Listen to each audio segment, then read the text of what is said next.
अब बात करते हैं malignant mesothelioma that is a rare cancer of the mesothelial cell origin जो कि पेराइटल और विज़रल प्लूरा में डेवलप होता है।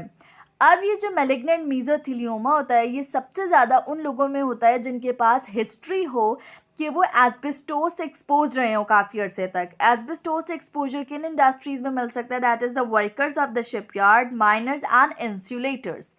इसका लेटेंट पीरियड ये होता है 25 to 40 ईयर्स ऑफ एज। इसका क्या मतलब होता है कि बेसिकली एस्बेस्टोस से इतने अरसे तक एक्सपोजर रहेगा तो मैलिग्नेंट मीजोथेलियोमा डेवलप हो सकता है।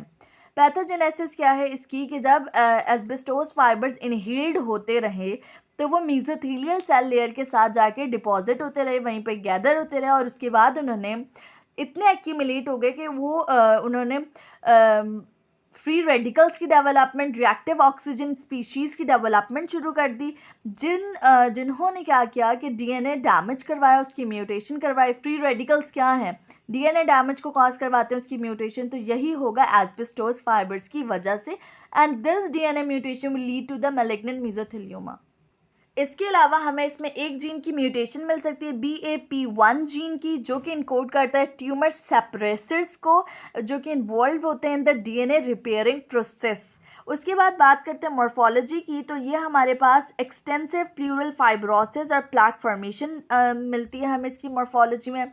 इसके 3 फेजेस हमें लाजमी याद रखने हैं या 3 टाइप्स याद रखने हैं मॉर्फोलॉजिकल बेसिस पे: एपिथेलियल, सार्कोमेटस एंड बाइफेजिक।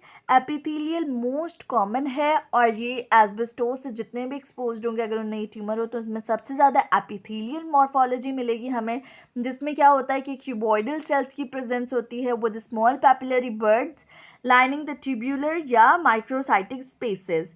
फिर सार्कोमेटस जो होता है ये स्पिंडल शेप्ड होता है, फाइब्रोब्लास्टिक सेल्स अपीयरेंस हो रही होती है इनकी। और बायफेजिक में एपिथेलियल और सार्कोमेटस दोनों की अपीयरेंस मिल सकती है हमें।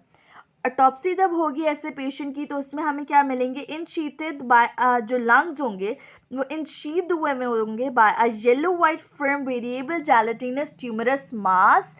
और ये जो ट्यूमरस मास लंग को सराउंड कर रहा होगा ना, ये बेसिकली प्लूरल स्पेस को बिल्कुल ही ख़त्म कर दिया होगा उसने, क्योंकि जो प्लूरल स्पेस थी उसमें ये सारा मास डेवलप हो जाएगा और वो लंग्स की एक्सपेंशन वगैरह को भी नहीं होने देगा। और लंग्स के अराउंड क्या मिल रहा है? Yellow white film gelatinous tumorous मास।